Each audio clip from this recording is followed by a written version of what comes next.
I rise today to talk about one particular aspect of this bill, which is WIFIA.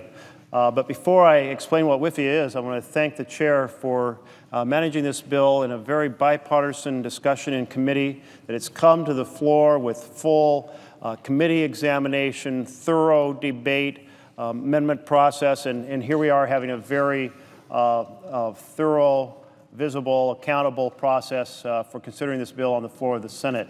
And that's just a very good example of the Senate working well, and thank you, Madam Chair.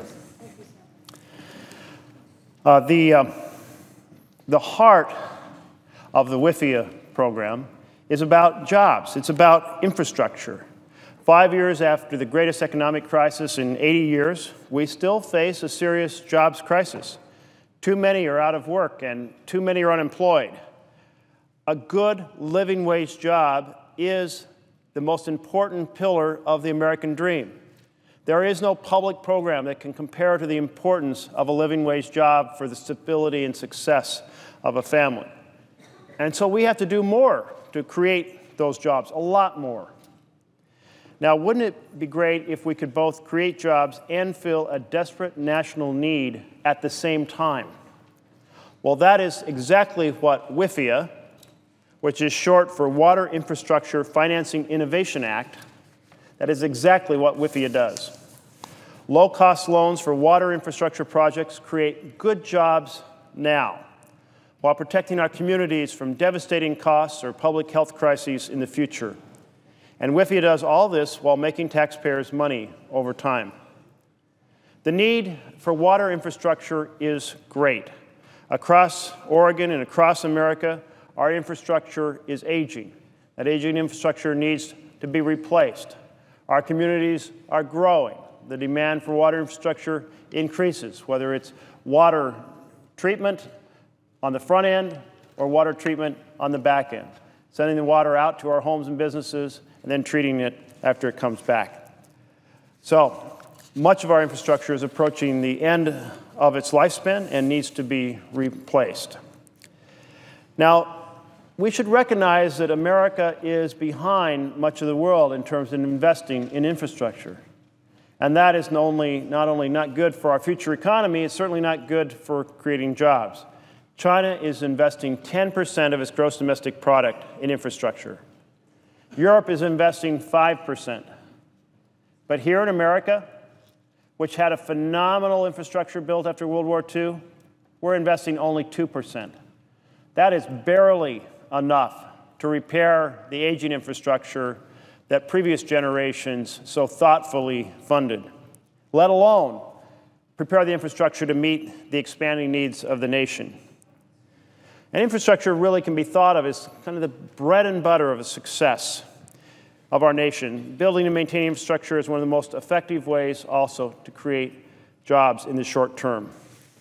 And having infrastructure in place is absolutely critical to strong private sector economic growth over the long term.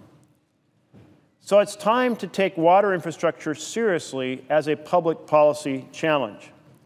For too long, we've been putting water infrastructure on the back burner. We're not investing enough in water infrastructure to keep clean, affordable water accessible to all Americans. In fact, we are not even coming close. There is a gap, a significant gap, a growing gap in the area of water infrastructure needs versus actual funding. If we do nothing and stay on the same course, that gap will be $90 billion per year by 2040. That is a disaster for our communities. That gap would leave municipalities with a terrible decision: allow the infrastructure to continue to degrade, which is obviously not a good idea, or have to raise utility rates astronomically to pay for long neglected improvements. Already, we're seeing this kind of lose-lose proposition play out in my state, in Oregon. Some communities are having to set aside their plans because they can't afford them to expand their infrastructure, to improve their infrastructure, to replace their infrastructure that is aging. And other communities are proceeding to upgrade their infrastructure, but at costs that are doubling or even quadrupling the cost of water to the citizens. So we need a new way to finance critical water projects. That is why the Water Infrastructure Finance and Innovation Act, or WIFIA, that is contained in this bill fills a key missing link in our system. Currently, federal funding for water infrastructure and sewage through the EPA Clean Water and Safe Drinking Water state revolving funds is helpful, but many projects do not qualify, and we need to expand the amount of funding available.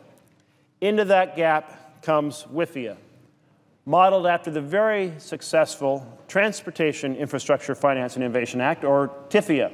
So we have a proven finance model for infrastructure and transportation. Let's take that proven model and apply it to the challenge of our communities on water. I hold a meeting with our local officials, our city officials, and our county officials before each of my town halls, and I hold a town hall in every county every year. And I can tell you that hardly a meeting with local officials goes by that there aren't 2 or 3 or 4 critical water project needs discussed. That is the motivation for having this WIFIA program before us today. And I want to note that I applaud my colleague from Oklahoma, Senator Inhofe, who has come forward and said, let's not only make this work, but let's lower the threshold, the minimum threshold for projects, so that we make sure that we can get smaller communities, more rural communities involved.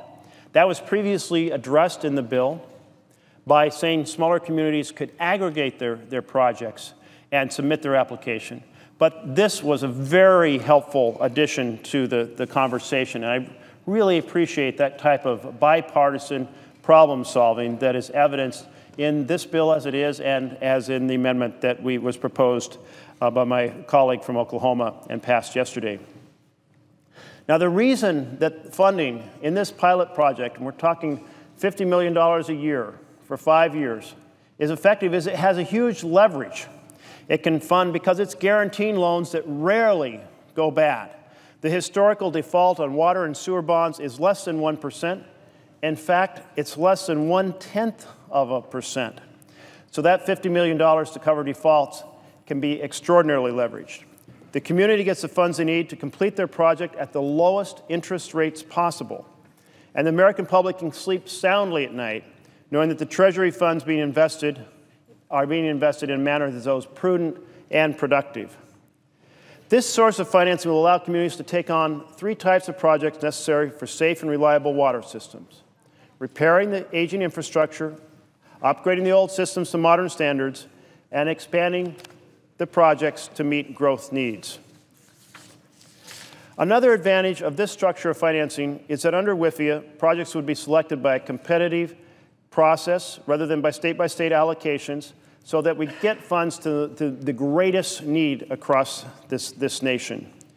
Now, we have communities all across Oregon, every corner of our state, that are facing these infrastructure challenges. I know the same is true. I know from my colleagues talking about it how true this is across our nation. And communities that are in good shape now, in 5 or 10 years, they may see that challenge of meeting new standards or meeting the growth of their community. I want to talk about another key aspect of our recovery, and that's manufacturing. If we don't make things in America, we will not have a middle class in America. Now, our manufacturing sector lost 5 million jobs over the last 14 to 15 years. It's starting to make a comeback, but we should do more to help create good manufacturing jobs. One very simple thing we can do is support Buy America provisions in legislation such as this. We recognize the principle that if we are using taxpayer dollars to complete a public infrastructure project in America, it only makes sense for American businesses and workers to do as much of the work as possible. And for that reason, I will be filing an amendment to this bill to expand the Buy America provisions for our water infrastructure. These two are very much connected together. Yes, we need to be building infrastructure, but we need to make sure those tax dollars build our American economy when the work is being done. So, in closing, let's pass this bill, which has a tremendous amount of good in it.